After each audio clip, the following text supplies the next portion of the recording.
우리가 법하면 벌써 머리가 아파오죠. 이 법이라는 틀로 종교 개혁 사상을 처음으로 재해석한 사람이 네덜란드의 철학자이며 법학자인 도에베르트라는 사람입니다. 종교 개혁 사상의 핵심 중에 하나가 피조물에 대한 하나님의 절대 주권을 얘기하고 있죠.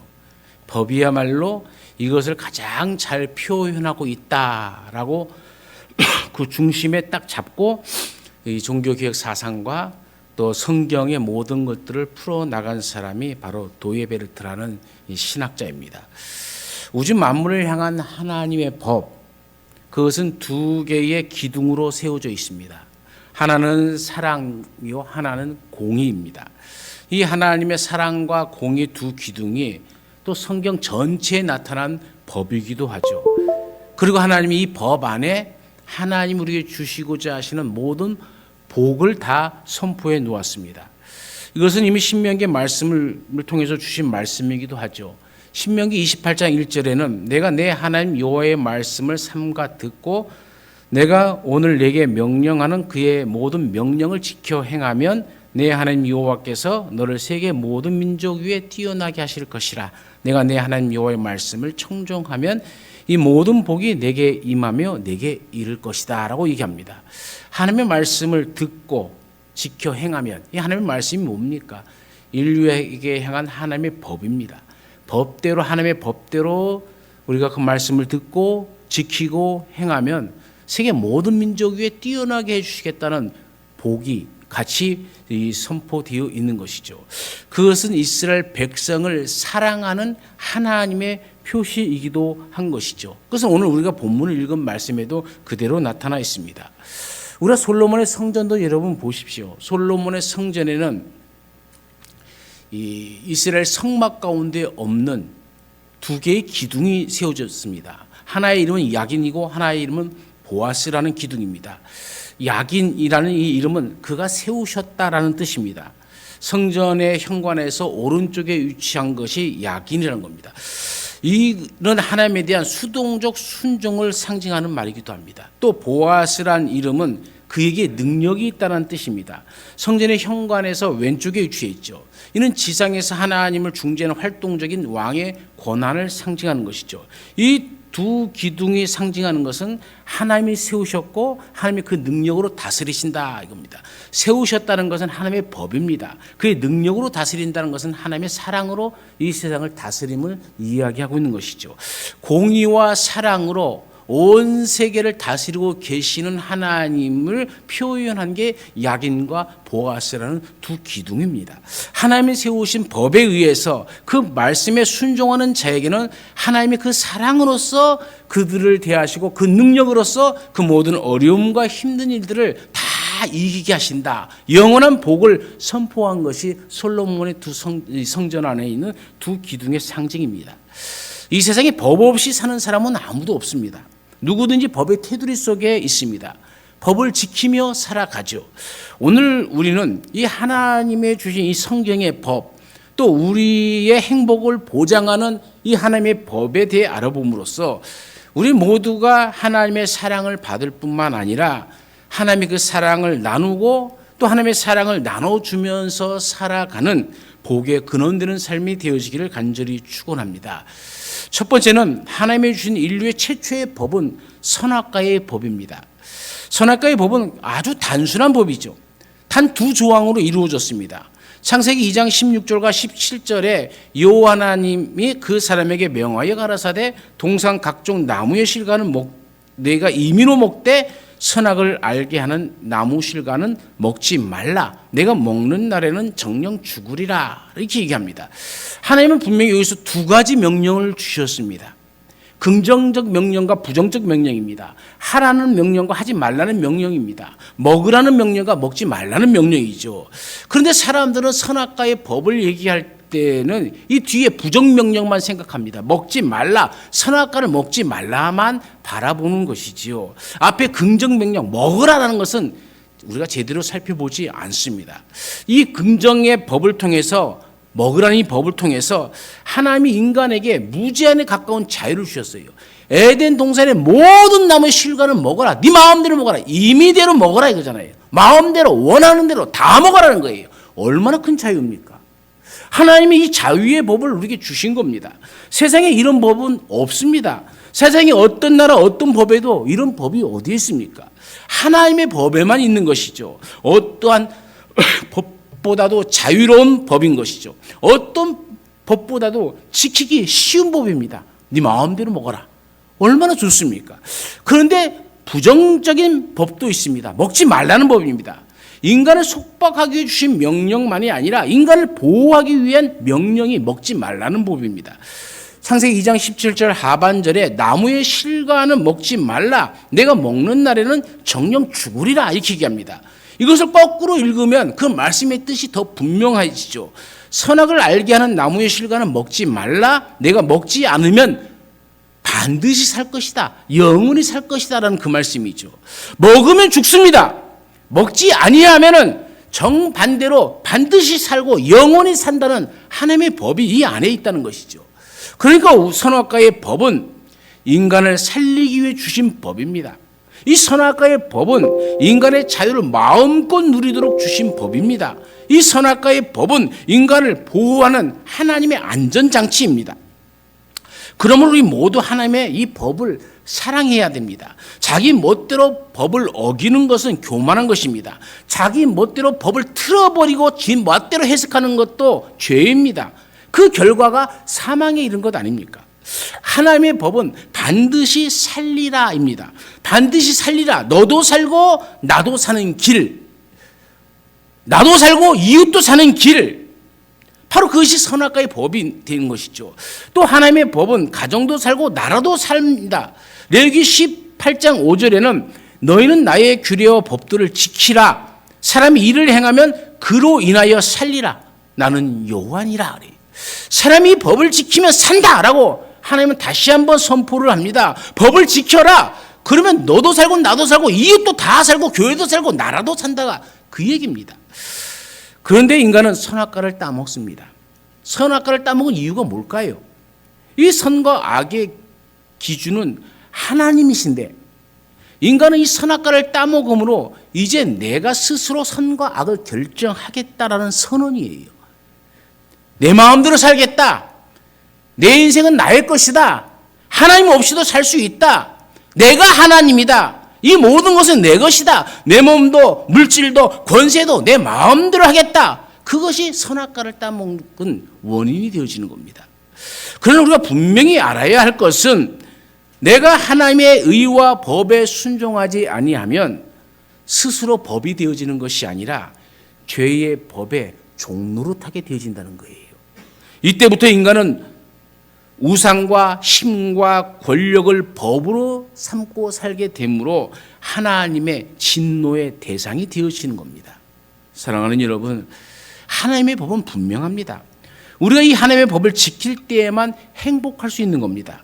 영원한 에덴에 영원히 거할 수 있는 겁니다. 그 풍요와 그 자유를 마음껏 누리면서 살아갈 수 있는 것입니다. 우리 모두 이 하나님의 이 선악과의 법을 잘 지킴으로 말미암아 오늘 우리 때문에 가정도 살고 친지도 살고 이웃도 살고 교회도 살고 나라도 사는 그 놀라운 은총이 있기를 간절히 축원합니다. 두 번째로 하나님이 주신 법은 십계명의 법입니다. 하나님이 이스라엘 백성들을 이끄시면서 두 가지 도구를 사용하셨죠. 하나는 구름 기둥이고 하나는 불 기둥입니다. 구름 기둥은 온 이스라엘 백성을 인도했습니다. 구름 기둥이 멈추면 멈춰야 되고 구름 기둥이 이동하면 또 그 기둥에 따라 가야 했습니다. 하나님의 뜻대로 움직였습니다. 그것이 하나님의 법입니다. 이 안에 하나님의 공의가 잘 보여지고 있습니다. 불 기둥은 이스라엘 백성들이 그 추위에 얼어 죽지 않도록 보호하시는 하나님의 사랑이었죠. 하나님의 장치입니다. 그래서 이스라엘 백성들은 광야 생활에 얼어 죽은 사람이 아무도 없습니다. 이 구름 기둥과 불 기둥 안에 하나님의 공의와 사랑이 조화를 이루고 있는 겁니다. 이후에 성막을 짓습니다. 성막도 마찬가지입니다. 제사의 가장 중요한 번제단은 하나님의 공의를 보여줍니다. 죄의 대가는 피임을 선언하는 것이 제사입니다. 그래 그 제사로만 끝나는 것이 아닙니다. 대제사장은 이스라엘 모든 백성을 대표해서 시은자, 은혜의 보좌 앞으로 나아가 기도를 합니다. 그때 하나님은 하나님의 사랑을 온 이스라엘 가운데 나타내 주시고 보호해 주십니다. 하나님의 사랑과 이 공의가 교묘하게 아주 조화롭게 이루어진 것이 이 제사와 제사의 법의 안에 다 있습니다.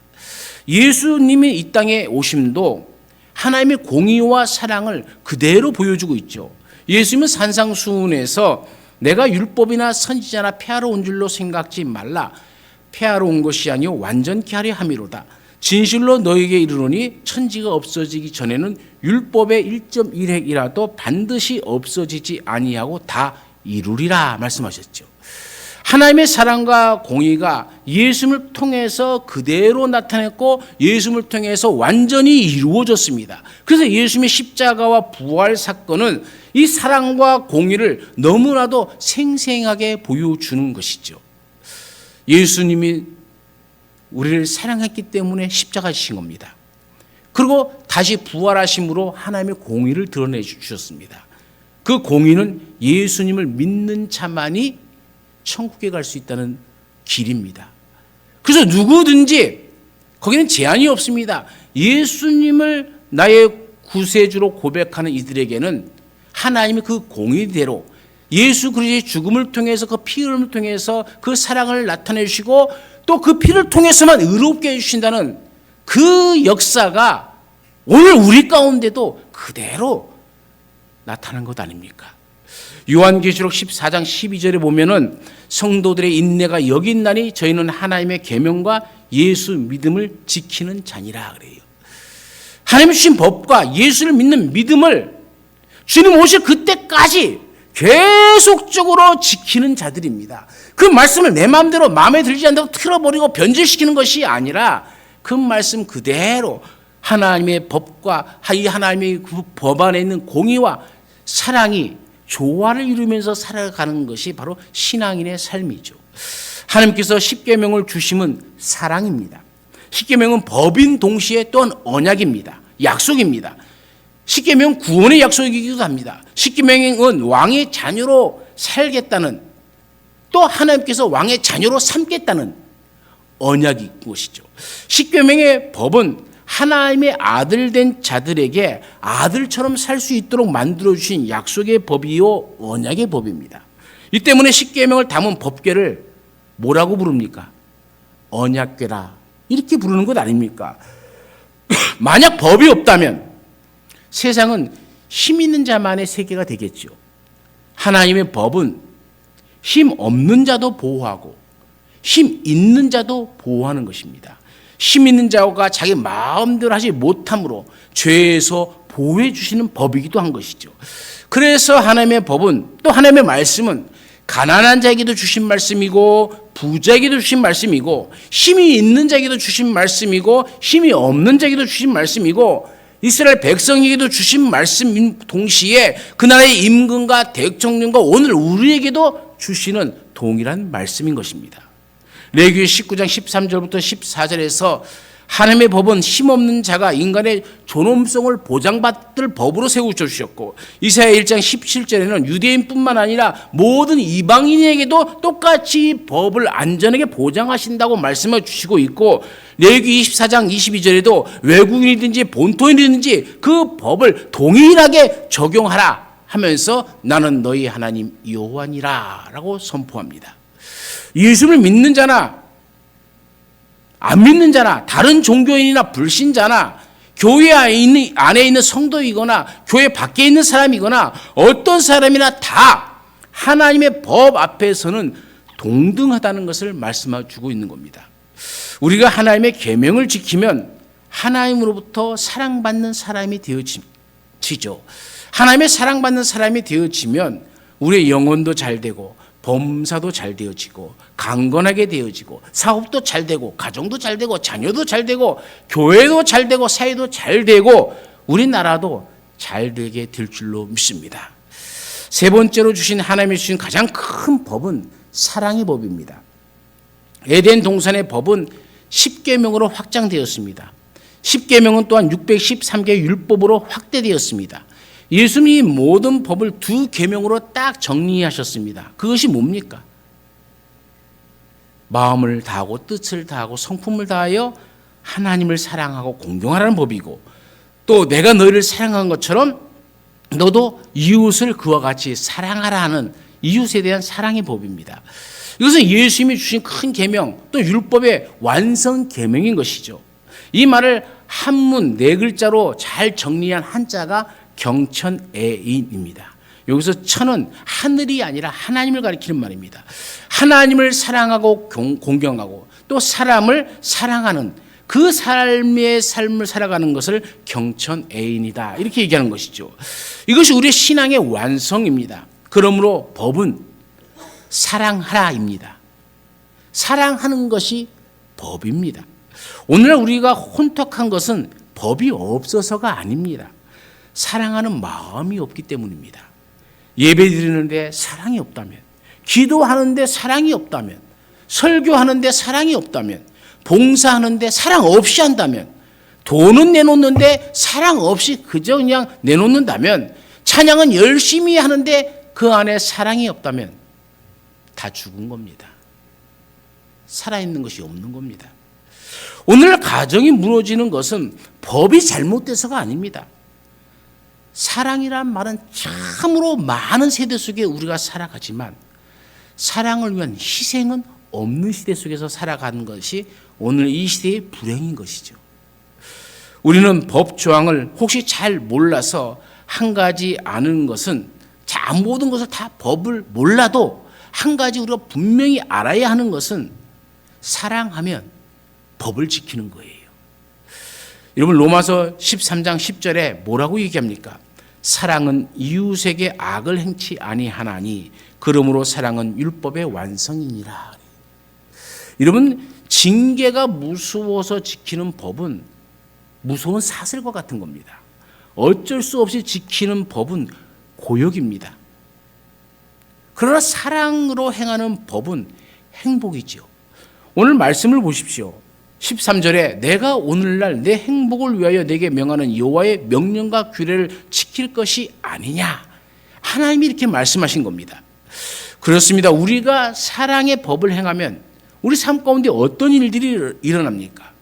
그 첫 번째가 예수님의 품 안에 거하게 되어지는 것이죠. 요한복음 15장 10절에는 내가 아버지의 계명을 지켜 그의 사랑 안에 거하는 것 같이 너희도 내 계명을 지키면 내 사랑 안에 거하리라 그래요. 예수님의 법을 지키면 예수님의 사랑 안에 거하게 되어진다고 예수님이 친히 우리 가운데 들려주신 말씀입니다. 우리 예수님이 주신 계명을 지키면 우리가 벌써 그 사랑, 예수님의 안에 거하고 있다는 얘기입니다. 다른 이들을 위해서, 나라를 위해서, 민족을 위해서, 국군을 위해서, 경찰을 위해서, 어려운 사람들을 위해서, 우리 가운데 있는 힘든 사람, 병든 사람, 슬픈 사람, 그런 사람들을 위해서 하나님, 아무개 누가 힘들어해요, 누가 어려워합니다, 누가 아파합니다, 하나님은 저대로 두면 안 되잖아요. 이렇게 부르짖는 기도는 사랑의 기도입니다. 그를 위해서 기도가 길면 길수록 좋습니다. 중보 기도가 길면 길수록 아주 좋은 기도입니다. 그런데 그런 기도는 다 빼먹고 오직 자기만을 위해서 하나님 이것도 주시고 저것도 주시고 주시옵소서 이런 짧은 기도는 하나님이 향한 사랑이 없는 기도입니다. 이웃을 향한 사랑이 없는 기도죠. 두 번째로 하나님 아버지께 사랑을 받습니다. 요한복음 14장 21절에 나의 계명을 가지고 지키는 자라야 나를 사랑하는 자니 나를 사랑하는 자는 내 아버지께 사랑을 받을 것이요 나도 그를 사랑하여 그에게 나를 나타내리라. 이런 예수님 보여달라고 기도하는 것이 아니라 예수님의 사랑을 증거하며 사십시오. 그러면 예수님께서 그에게 나타내 주신다고 얘기한 겁니다. 오늘 우리의 기도는 대부분 보여달라는 기도입니다. 하나님이 살아계시면 보여주십시오. 예수님이 살아계시면 보여주십시오. 그러면 내가 믿겠습니다. 그러나 성경은 그렇게 얘기하지 않습니다. 계명을 지키면 하나님의 말씀을 사랑으로 지켜나가면 네가 예수님을 사랑하면 그 법을 지킬 것이고 그렇게 사랑하며 살게 되어지면 예수님께서 너에게 나타내 주실 것이다. 이것이 하나님이 정해놓으신 법입니다. 하나님의 사랑의 법을 행하면 하나님의 아버지의 사랑을 받아요. 그 다음에 하나님의 사랑의 법을 행하면 날마다 내 삶 속에 복이 넘치고 기쁨이 넘칩니다. 야고보서 1장 25절에는 뭐라고 얘기합니까? 자유하게 하는 온전한 율법을 들여다보고 있는 자는 듣고 잊어버리는 자가 아니요 실행하는 자니 이 사람이 그 행하는 일에 복을 받으리라. 듣는 자가 복을 받는 것이 아니라 그 말씀을 따라 실천하는 자가 복을 받는 자다. 이렇게 이야기하고 있죠. 여러분, 복을 받는 자.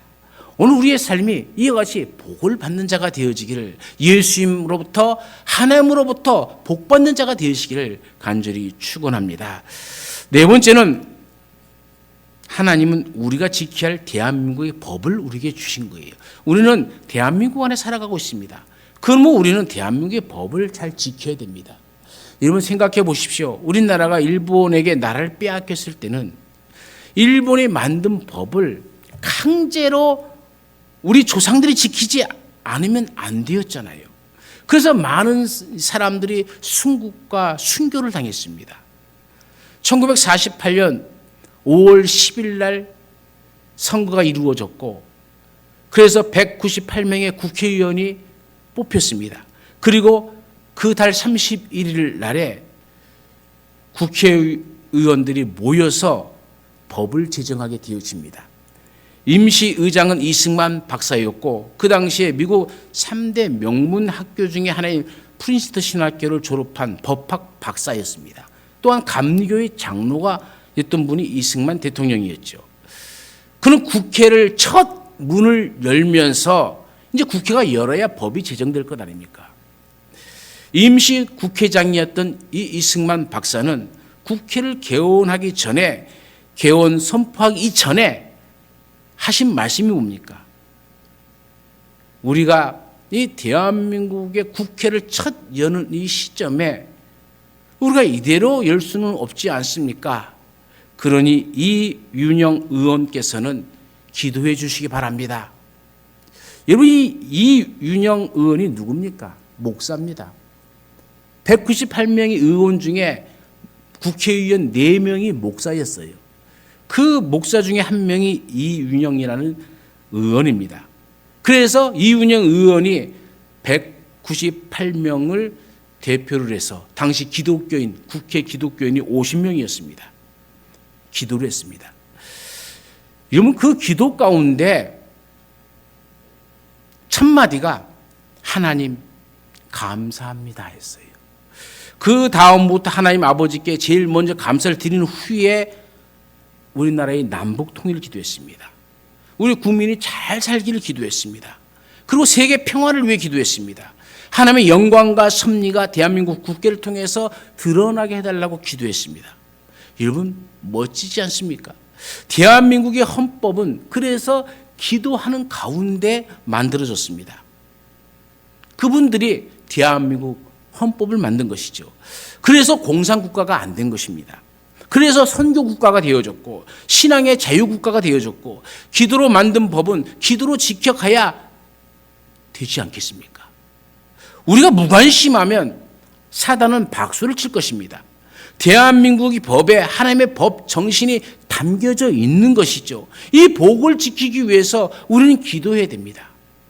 그러나 사단은 계속 우리에게 이 법을 무너뜨리는 유혹들로, 때는 위협으로 우리에게 다가오죠. 세워놓던 법을 개정을 합니다. 이제는 간통죄를 지어도 죄가 아닙니다. 이제 얼마 안 있으면 우리나라 헌법에도 동성연애가 이 유법이 아니라 정법으로 나올지 모릅니다. 우리는 하나님 안에서 이 법을 지켜나가기 위해 애를 써야 됩니다. 하나님이 보시기에 죄는 죄이라는 것을 분명히 알아야 되고 인식해야 됩니다. 잘못된 것은 국회가 사람들 눈치를 보면서 자기 표를 얻기 위해서 동성연애고 자기들 마음대로 하나님이 싫어하는 것들을 만드는 법이라면 우리는 기꺼이 그 법에 앞장서서 반대해야 됩니다. 여러분, 우리가 이런 법정신, 하나님의 법정신을 가지고 살아야 이 나라를 지킬 수 있고 내 자녀를 지킬 수 있고 교회를 지킬 수 있는 겁니다. 우리 가운데 시급하게 위협하는 이 법의 개정, 우리는 참으로 기도해야 될 때입니다. 우리나라가 이 민족이 하나님이 세우신 법대로 되어지는 나라가 되기 위해서 반드시 기도하시기를 간절히 축원합니다. 마지막 우리에게 하나님께서 주신 법이 우리가 반드시 지켜야 할 법이 효행법입니다. 여러분, 우리는 가장 옳은 법은 하나님의 법인 줄 믿죠? 믿습니까? 안 믿습니까? 가장 옳은 법은 하나님의 법입니다. 인간의 법은 아무리 잘 만들어도 허점투성일 수밖에 없죠. 영원할 수가 없습니다. 자기 입맛에 따라서, 국회의원들의 입맛에 따라서 그 수만 맞추면 바꿔버립니다. 그러나 하나님의 법은 완전합니다. 하나님의 법은 영원합니다. 하나님의 법을 이 땅에 세우는 것이 우리의 사명입니다. 성경에 있는 법을 잘 발견해야 되죠. 이 땅의 법으로 만들어내는 것이 이것이 우리가 할 일이라는 것을 이미 말씀드렸습니다. 그러나 그 중에 중심적 법이 있다면 성경에 있는 이 효도법을 우리가 알아야 됩니다. 대한민국 최초로, 세계 최초로 대한민국 국회에서 만든 법이 효도법입니다. 세계에는 없는 법입니다. 이 효도 장려법이 만들어지게 된 것이 하나님의 은혜고 또 하나님 앞에 감사할 일입니다. 이 효행 장려법은 하나님의 법에서 나왔잖아요. 출애굽기 20장 12절에 내 부모를 공경하라. 그리하면 너희 하나님 나 여호와가 내게 준 땅에서 내 생명이 길리라. 이렇게 얘기하지 않습니까? 이게 근거가 효도법, 효도장려법의 근거가 이 출애굽기 20장 12절의 말씀이죠. 이 말씀, 이 하나님의 말씀, 이 하나님의 명령, 효도를 행하라, 부모를 공경하라. 이 명령의 근거에서 법이 만들어진 거예요. 그러므로 효행장려법의 뿌리가 무엇이냐? 성경입니다. 하나님 아버지의 말씀입니다. 대인 계명, 사람과 사람 사이의 첫 계명이 축복의 계명이라고 얘기하지 않습니까? 그 계명이 바로 사람을 처벌하는 법이 아니라 사람을 살리는 법이 효행장려법입니다. 2007년 7월 2일 오후 4시 42분 대한민국 국회에서 통과가 된 법입니다. 감사한 것은 효행법이 통과할 때에 반대하는 의원이 한 사람도 없었다는 거예요. 참 기적이죠. 모두가 찬성하고 단 4사람만이 기권을 했어요. 제가 그 이름은 밝히지는 않겠습니다. 우리는 기도로 힘을 모아 이 효행법을 만들었습니다. 그렇다면 이제 지켜야 되죠. 이 법은 사람을 규제하는 법이 아닙니다. 더 잘 살게 하나님이 창조하신 인간 그 본연의 모습대로 더 아름답게 사람답게 살게 하는 법이잖아요. 옳은 길을 가르쳐주고 옳은 길을 장려하는 법이 이 효행법 아니겠습니까? 모를수록 좋은 법이 아니라 알수록 좋은 법이 이 효행장려법입니다. 우리나라 유행가에도 노래가 있어요. 효도합시다라는 노래. 여러분 아시나요? 여러분 효도합시다 하면서 하는 노래예요. 저는 이 노래 듣고 참 웃었어요. 어떻게 보면 재밌기도 하고 어떻게 보면 씁쓸하기도 해요. 이 세상 사람들이 얼마나 효도를 안 하면은 효도 장려법이 생겼고 또 이런 노래까지 생겨났을까? 한편으로 보면 서글픕니다. 그 내용이 이런 내용입니다. 여러분 효도합시다. 가끔은 I love you 사랑한다 말합시다. 누구에게요? 애인에게? 부모에게 그렇게 하라는 얘기예요. 나 하나 보면서 살아온 당신 늦기 전에 효도합시다. 계절이 지나면 돌아오지만 당신의 세월은 멀어져 가네. 당신과 매일의 이별하는 날 이제라도 잘해야지 다짐합니다. 여러분 효도합시다. 사는 게 바빠도 전화 한 통 드립시다. 나 하나 보면서 살아온 당신 늦기 전에 효도합시다. 여러분 효도합시다. 그동안 고맙다 감사하다 말합시다. 자신보다 날 먼저 지켜준 당신 미안해요. 사랑합니다. 늦기 전에 효도합시다. 이 가사가 여러분 효도하기 위해서 집 한 채 사들여라, 자가용 멋진 것으로 바꿔드려라 그런 말이 아니잖아요. 말 한마디라도 부모에게 따뜻하게 하자. 사랑한다고 말하자. 늦기 전에 매일이 이별하는 날이라고 하지 않습니까? 오늘 이 하루가 지나가면 부모의 생명을 하루가 더 단축되어지는 것 아닙니까? 이제 그 날이 가까이 오면 영원히 이 땅에서는 보지 못하는 날이 가까이 온다는 얘기 아닙니까? 그러니 효도하자. 제발 효도하면서 살아가자. 여러분, 이 노래 누가 불렀을까요?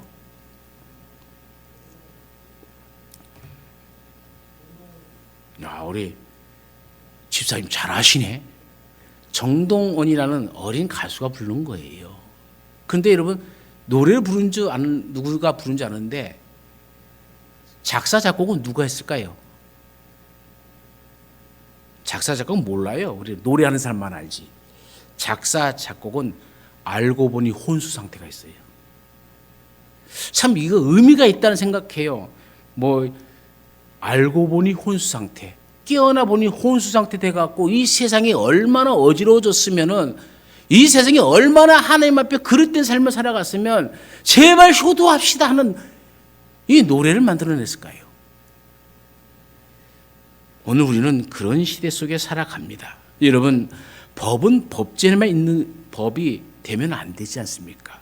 이 법이 우리 손에 들려져야 되고, 우리 눈으로 읽혀져야 되고, 우리의 마음으로 깨달아야 되고, 그리고 그 법대로 살아가야 되어지는 것 아닙니까? 그게 법이죠. 법이 조항만 있으면 안 됩니다. 그 법이 우리 손에 들려져야 됩니다. 그 법을 실천하는 우리의 삶이 있어야 됩니다. 이것을 읽고 또 읽고 행하고 행해서 우리 모두가 다 법을 사랑하는 사람, 법을 지키는 사람, 그러므로 법의 보호를 받을 수 있는 사람, 법으로부터 진실로 하나님의 축복을 받는 오늘 우리의 삶이 되어야 되지 않겠습니까? 이 법을 통해 우리 법을 지켜나가면 우리의 가정이 하나님의 은혜 가운데 살게 되어집니다. 이 법이 우리 가운데 실천되어질 때에 학교 교육도 살아나는 것이고 세상 문화도 바뀌어지는 겁니다. 이 법을 통해서 하나님의 땅이 오늘 우리 땅, 이 땅 가운데 이루어져야 됩니다. 이 법을 통해서 우리가 하나님께 영광 돌려드려야 되고 사람들에게 빛으로서의 역할을 감당해야 되는 겁니다. 오늘 설교의 결론은 법은 사랑이다라는 얘기입니다. 법도 사랑도 하는 것이 중요합니다. 법도 법대로 살아야 되고 사랑도 해야 되는 겁니다. 법도 사랑도 행동입니다. 법도 사랑도 액션입니다. 법 지식이 많아도 지키지 않으면 아무 소용이 없습니다. 법 지식이 많아서 그걸 이용한다면 그런 악한 자가 되어집니다. 작은 법 하나라도 지켜나가는 것이 중요하죠. 법을 지킬 때에 우리 사회에는 안전지대가 되어집니다. 법이 지켜질 때에 행복한 세상이 되어지고 하나님의 법이 우리 가운데 임하게 되어지고 우리가 그 법을 지켜나갈 때에 우리 가정이 행복한 가정이 되어집니다. 여러분, 우리 모두가 다 이 행복한 세상에서, 행복한 가정에서, 또 행복한 교회에서 마음껏 하나님을 찬양하고 또 그 행복으로 말미암아 우리 이웃들에게도 이 행복 바이러스가 전염되어서 우리를 통해서 그들도 행복을 느끼고 또 우리는 행복을 나눠주는 사람이 되어서 복의 근원이 되어지는 그런 삶이 되어지기를 간절히 축원합니다. 우리 가운데 함께 하신 하나님, 하나님께서는 천지를 창조하시고 아담과 하와에게 첫 법을 주셨습니다. 임의대로 먹되 모든 것을 임의대로 할 수 있지만 단 한 가지 먹지 말아야 될 것 있다. 긍정적인 이 법과 부정적인 법을 말씀하시면서 하나님 우리에게 공의와 사랑을 보여주셨습니다. 오늘 이 땅에 예수 그리스도를 통해서 보여주신 이 공의와 사랑이 우리가 하나님께서 명령하신 그 법을 지킴으로 말미암아 우리 가운데 큰 행복이요 우리 가운데 샘솟듯 일어나는 기쁨이 있게 하여 주옵시고 이 모든 우리의 삶을 통해서 우리의 이웃들이 예수 그리스도를 바로 믿게 하여 주옵시고 그 빛 가운데 나가서 주님을 찬양하는 아름다운 삶을 살게 하옵소서. 언제나 우리 가운데 함께 하시는 예수님의 이름으로 기도드리옵나이다. 아멘.